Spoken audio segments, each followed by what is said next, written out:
નમસ્કાર મિત્રો, આજે આપણે ઓર્ગેનિક કેમિસ્ટ્રી સેમિસ્ટર 5ની અંદર જે સેકન્ડ બુક છે એનો આપણે આજે અભ્યાસ શરૂ કરીશું. એમાં પ્રથમ યુનિટ છે અવકાશ રસાયણ. પરંતુ એ ચાલુ કરીએ એની પહેલાં થોડું ઓર્ગેનિક કેમિસ્ટ્રી વિશે જાણી લઈએ કે ઓર્ગેનિક કેમિસ્ટ્રી એટલે શું. ઓર્ગેનિક કેમિસ્ટ્રી, જેને આપણે ગુજરાતીની અંદર કહીએ છીએ કાર્બનિક રસાયણશાસ્ત્ર.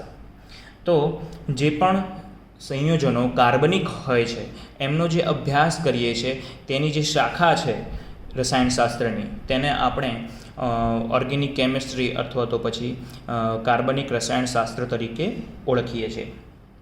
અને આવું કાર્બનિક રસાયણશાસ્ત્ર આપણી આજુબાજુમાં દરરોજની જિંદગીની અંદર પણ આપણને જોવા મળે છે. બરાબર. તો આજે આપણે અવકાશ રસાયણની વાત કરવાની છે. તો અવકાશ રસાયણ કોને કહેવાય અને એનો અભ્યાસ આપણે કેવી રીતે શરૂ કર્યો છે, એના માટે પહેલાં આપણે એ સમજવું જરૂરી છે કે એનો ઉદ્ભવ કેવી રીતે થયો અથવા તો પછી એના વિશે આપણે ભણવાનો અભ્યાસ કેવી રીતે શરૂ કર્યો.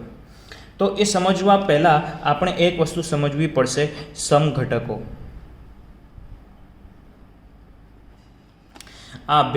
સમઘટકો કોને કહેવાય એ આપણે ઓલરેડી જાણીએ છીએ.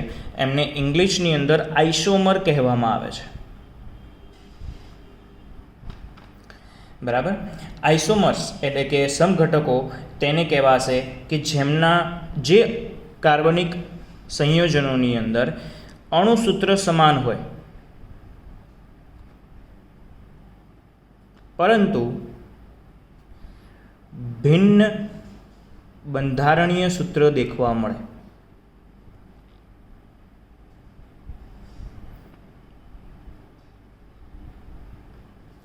બરાબર. તેમને આપણે સમઘટકો તરીકે ઓળખીએ છીએ. એટલે કે અણુસૂત્ર સમાન હશે, તેમાં કાર્બનની સંખ્યા, હાઇડ્રોજનની સંખ્યા અથવા તો પછી જે પણ મુખ્ય અણુઓ હાજર હશે, પરમાણુઓ હાજર હશે, તેમની સંખ્યા સમાન રહેશે, પરંતુ એમનું બંધારણ અલગ અલગ હશે. બરાબર. અને આ ઘટનાને શું કહેવામાં આવે છે? તો કે આ ઘટનાને સમઘટકતા કહેવામાં આવે છે.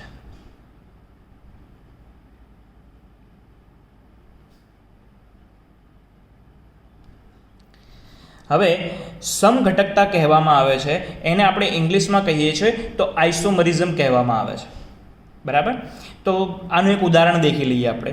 ઉદાહરણ સ્વરૂપે આપણે લઈ લઈએ પેન્ટેન. આપણે પેન્ટેનને લખવું હોય તો કેવી રીતે લખાય પેન્ટેન?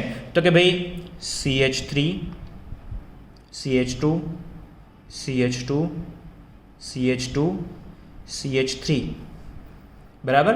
આ તમે જાણો છો, આ નોર્મલ પેન્ટેન થયું. આપણે એને એન પેન્ટેન તરીકે ઓળખીએ છીએ. પરંતુ હું એમ કહું કે મારે આને અલગ રીતે દર્શાવવું હોય, જેમ કે આઈસો સ્વરૂપમાં લખવું હોય, તો હું એને આઈસો સ્વરૂપમાં લખી તો શકીશ, પરંતુ એ શું કહેવાશે? આ એન પેન્ટેનનો સમઘટક કહેવાશે. દેખો, હું હવે આઈસો પેન્ટેન લખું છું. આઈસો પેન્ટેન કોને કહેવાય? તો કે ભાઈ CH3 CH3 hydrogen CH2 CH3. બંનેની અંદર આપણે હાઇડ્રોજન કાઉન્ટ કરીએ તો કે 3 ને 2 5 7 9 9 ને 3 12, એટલે કે C5 છે અને હાઇડ્રોજન 12 છે. હવે અહીંયા કાઉન્ટ કરીએ. કાર્બન તો 5 છે એટલે કે C5. હાઇડ્રોજન કેટલા છે? તો કે 3 ને 3 6 ને 1 7 8 9 9 ને 3 12. બંનેની અંદર તમે અણુસૂત્ર દેખી શકો છો, C5H12 C5H12. બરાબર. કાર્બન અને હાઇડ્રોજનની સંખ્યા સમાન છે, પરંતુ અહીંયા આગળ આપણે દેખીએ છીએ કે એમના બંધારણ કેવા છે? અલગ અલગ છે. હજુ પણ ત્રીજું છે નિયોપેન્ટેન. નિયોપેન્ટેન. બરાબર. આને શું કહેવાશે? આઇસોપેન્ટેન. નિયોપેન્ટેનની અંદર શું? તો કે કાર્બનની સાથે ચારે બાજુએ CH3 ના 4 સમ. તમે અહીં આગળ દેખી શકો છો, 3 ને 3 6, 3 ને 3 6 અને 6 ને 6 12. એટલે કે અહીંયા આગળ પણ C5H12. આને કહેવાય નિયોપેન્ટેન. તો આપણે અહીંયા આગળ 3 સ્વરૂપ દેખીએ છીએ પેન્ટેનના, અને આ 3 સ્વરૂપ શું કહેવાશે? એકબીજાના સમઘટક કહેવાશે, બરાબર. અને આ જે ઘટના રચાઈ છે અહીંયા આગળ, એને આપણે સમઘટકતા તરીકે ઓળખીએ છીએ, બરાબર. તો હવે આપણે અહીંયા આગળથી અવકાશ રસાયણ તરફ આગળ વધવાનું છે.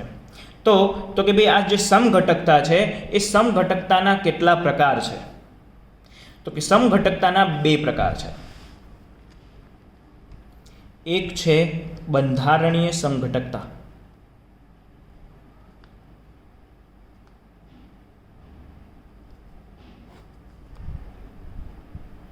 બીજી છે અવકાશીય સમઘટકતા.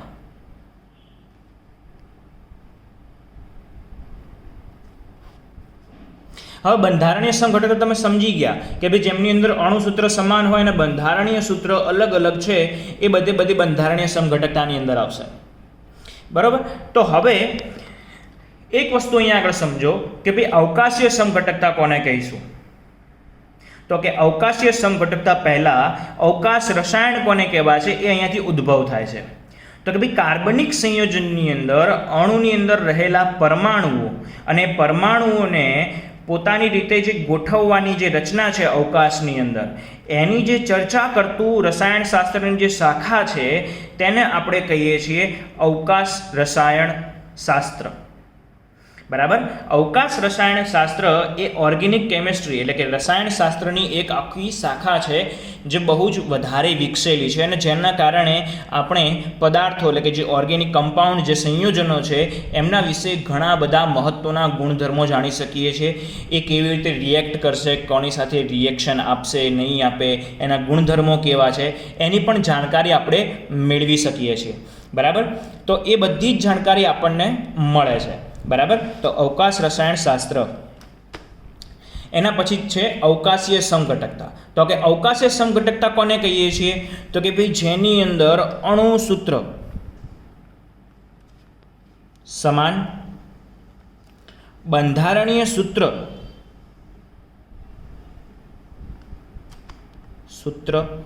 પણ સમાન, પરંતુ અવકાશીય રચના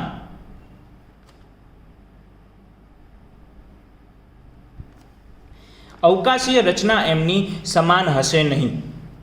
અવકાશીય રચનાની અંદર તમને તફાવત દેખવા મળશે, બરાબર. અવકાશીય રચના કેવી હશે? અલગ અલગ. તો કેવી રીતે? તો તમે જાણો છો કે ભાઈ 11-12ની અંદર તમે ભણ્યા છો કે ભાઈ કોઈ પણ બંધને આપણે અહીંયા આગળ જે પણ આપણે અહીંયા આગળ પેન્ટેન દોર્યા છે એ બધા 2Dમાં દોરેલા છે, બરાબર. 2 ડાયમેન્શનની અંદર દોરેલા છે. તો આપણે 2 ડાયમેન્શન સિવાય પણ દર્શાવવા માટે શું યુઝ કરતા? આપણને યાદ છે કે આપણે જો નોર્મલ બંધ દર્શાવવો હોય તો એમ કહીએ કે ભાઈ આ નોર્મલ બંધ છે, કાર્બન અને હાઇડ્રોજન બંને એક જ સમતલમાં આવેલા છે. જો હું અહીંયા આગળ આ રીતે લખું તો, જો આ રીતે દર્શાવીએ તો એને એવું કહેવાય કે આ હાઇડ્રોજન આ સમતલની અંદર નથી, કાર્બન આ સમતલમાં છે પણ હાઇડ્રોજન સમતલની બહારની બાજુ આવેલો છે, બરાબર. તો હવે હું આવી રીતે લખેલું હોય તો શું કહેવાય? તો કે ભાઈ અહીંયા આગળ કાર્બન જે સમતલમાં છે, હાઇડ્રોજન એના કરતાં નીચેના સમતલમાં છે, ઉપરના બાજુમાં નથી, બરાબર. તો આ અલગ અલગ રીતે આપણે બંધને દર્શાવતા જાણીએ છીએ, બરાબર. એ જ વસ્તુ આપણે હવે 3Dની અંદર વિચારવાનું છે કે કોઈ પણ એક કમ્પાઉન્ડ છે એ એનું અણુસૂત્ર સમાન છે, બંધારણીય સૂત્ર પણ સમાન હોય, પરંતુ અવકાશીય રચના એમની અલગ અલગ હોય, બરાબર. તો એવા જે સંયોજનો છે એમની અંદર આપણને અવકાશીય સમઘટકતા દેખવા મળશે.